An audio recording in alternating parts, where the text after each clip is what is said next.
ನನ್ನ ಹೆಸರು ಉಷಾರಾಣಿ ಅಂತ. ನಾನಿವತ್ತು ಇಷ್ಟು ಸಂತೋಷವಾಗಿ ನಿಮ್ಮ ಮುಂದೆ ಕೂತ್ಕೊಂಡು ಮಾತಾಡ್ತಿದ್ದೀನಿ ಅಂದರೆ ಅದಕ್ಕೆಲ್ಲ ಕಾರಣ ಗುರೂಜಿಯವರು. ನಾನು ಪಟ್ಟ ಕಷ್ಟ ಅಷ್ಟಿಷ್ಟಲ್ಲ, ನನ್ಗೆ ಯಾವ ಶತ್ರುಗೂ ಈ ಥರ ಕಷ್ಟ ಬೇಡ. ನನಗೆ ಆಗಾಗ ಹುಷಾರಿರ್ತಿರ್ಲಿಲ್ಲ, ಏನೋ ಒಂಥರ ಸುಸ್ತು, ನನ್ನ ಮೈಯೊಳಗಡೆ ಯಾರೋ ಬಂದು ಸೇರ್ಕೊಂಡಿರೋ ಹಾಗೆ ಅನುಭವ ಆಗ್ತಾ ಇತ್ತು. ಸರಿಯಾಗಿ ನಿದ್ದೆನೇ ಬರ್ತಾ ಇರಲಿಲ್ಲ. ಯಾಕಪ್ಪ ನನ್ನ ಲೈಫಲ್ಲಿ ಹೀಗಾಗ್ತಾ ಇದೆ, ಏನಾಯ್ತು ನನ್ನ ಲೈಫು ಅಂತ ಹೇಳಿ ಕೊರಗಿ ನನ್ನ ನಾನೇ ನೋಡ್ಕೊಳ್ದಿರೋ ಆ ಸ್ಥಿತಿಯಲ್ಲಿ ಬಂದ್ಬಿಟ್ಟಿದ್ದೆ. ನಮ್ಮ ಯಜಮಾನ್ರು ದೇವರು ದೇವಸ್ಥಾನ ಅಂತ ಹೇಳಿ ಎಷ್ಟು ಸುತ್ತಿದಾರೋ, ಕೊನೆಗೆ ಬೇಸತ್ತು ನನ್ನ ಮೇಲೆ ಜಗಳ ಮಾಡೋಕ್ಕೆ ಶುರು ಮಾಡಿಬಿಟ್ರು. ನನ್ನ ಮಕ್ಕಳು ಭಯದಿಂದ ನನ್ನ ಹತ್ರನೇ ಬರೋದೇ ಬಿಟ್ಬಿಟ್ರು. ಇದರಿಂದ ನಾನು ಏನಾದರೂ ಮಾಡ್ಕೊಂಡ್ಬಿಡೋಣ ಅನ್ನೋಷ್ಟು ಬೇಜಾರಾಗ್ತಾ ಇತ್ತು.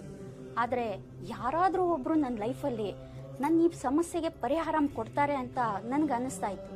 ಆಗ ದೇವ್ರ ಹಾಗೆ ಗುರೂಜಿಯವರು ನನಗೆ ಸಿಕ್ಕಿದ್ರು. ಆದರೆ ನಾನೇನು ನಂಬ್ತಾ ಇರಲಿಲ್ಲ. ನನ್ನ ಹಾಗೆ ಸಮಸ್ಯೆ ಇರೋರೊಬ್ಬರು ಗುರೂಜಿಯವ್ರನ್ನ ನೋಡೋದಕ್ಕೆ ಬಂದರು.